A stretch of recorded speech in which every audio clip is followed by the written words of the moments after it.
राधे राधे दोस्तों। आज हम बात करने वाले हैं श्री बिल्वमंगल जी के बारे में, जो एक बहुत बड़े महात्मा हो चुके, बहुत बड़े संत प्रेमी भक्त हो चुके हैं। तो उनके बारे में हम बात करेंगे। भगवान श्री कृष्ण के परम कृपापात्र श्री बिल्वमंगल जी इस संसार में प्रत्यक्ष मंगल कल्याण के स्वरूप थे। विश्व का मंगल ही बिल्वमंगल के रूप में प्रकट हुआ है। आपने श्री कृष्ण करुणामृत नामक सुंदर काव्य का निर्माण किया, जिसकी उक्तियाँ सर्वथा नई है, दूसरे कवियों की झूठी नहीं है। प्रेमा भक्ति से प्रकट सहज एवं दिव्य उद्गार हैं। श्री कृष्ण करुणामृत रसिक भक्तों का जीवन प्राण है। उन्होंने इसे कई लड़ियों के हार के समान अपने हृदय में धारण किया है। एक बार भगवान श्याम सुंदर ने अंधा होने पर वृंदावन का मार्ग दिखाते हुए अपना हाथ पकड़ाया और फिर उसे छुड़ा दिया। उस समय आपने उनसे कहा, हाथ छोड़कर चले जाने से क्या हुआ? मैं तुम्हें वीर पुरुष तब समझूं जब मेरे हृदय के बंधन से छूटकर चले जाऊं। आपने चिंता मणि का संग पाकर व्रज गोपियों के साथ हुई श्री कृष्ण लीला का अत्यंत सुंदर वर्णन किया है।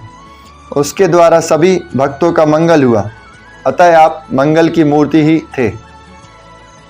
भक्त श्री बिल्वमंगल जी का प्रारंभिक जीवन कैसा था, उसके बारे में हमें अध्ययन करना है, तो वह हम अध्ययन करने वाले हैं। दक्षिण प्रदेश में कृष्णवेणा नदी के तट पर एक ग्राम में रामदास नामक एक भगवत भक्त ब्राह्मण निवास करते थे। उन्हीं के पुत्र का नाम श्री बिल्वमंगल था। पिता ने यथासाध्य पुत्र को धर्मशास्त्रों की शिक्षा दी थी, परंतु पिता माता देह अवसान के बाद संग दोषों ने बिल्वमंगल के अंतःकरण में अनेक दोषों ने अपना घर कर लिया था।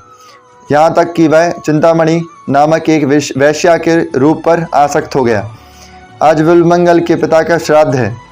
विद्वान कुलपुरोहित बिल्वमंगल से श्राद्ध के मंत्रों की आवृत्ति करवा रहे हैं, परंतु उसका मन चिंतामणि की चिंता में निमग्न है।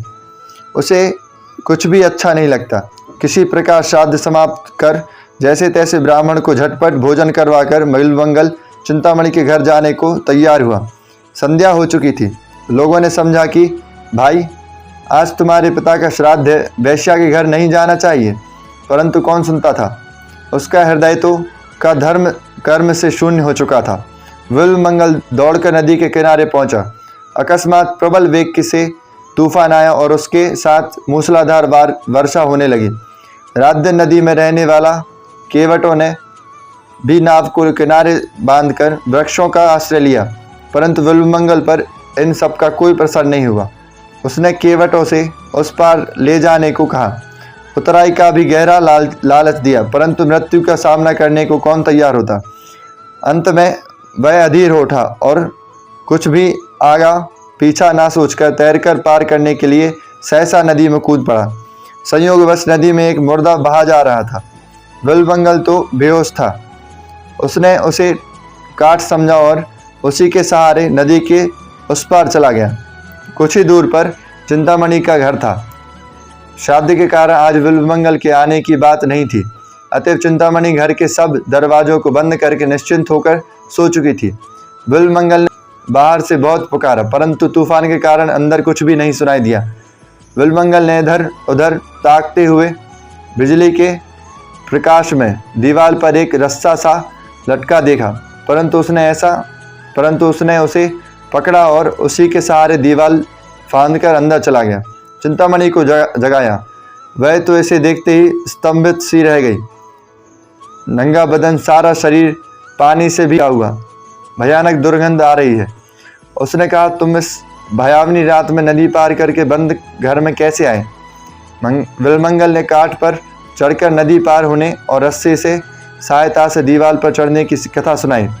वृष्टि थम चुकी थी।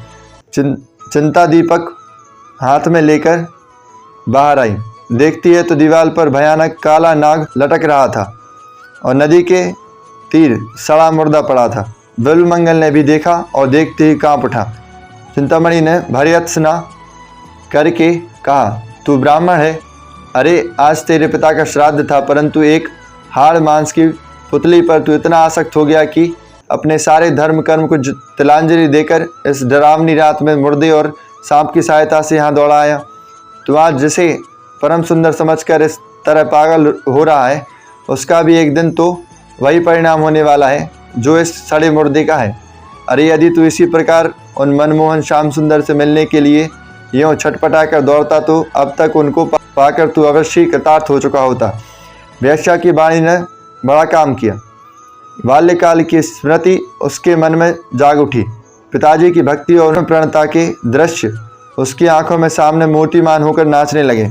विल्वमंगल ने चिंतामणि के चरण पकड़ लिए और कहा, माता, तूने आज मुझको दिव्य दृष्टि देकर कृतार्थ कर दिया। मनी मन चिंतामणि को गुरु मानकर प्रणाम किया और उसी क्षण विल्वमंगल ने जीवन नाटक की यवनिका का परिवर्तन हो गया। तो ये था हमारा पहला भाग श्री विल्वमंगल जी के चरित्र का। अगला भाग हम पढ़ने वाले हैं दूसरी वीडियो में।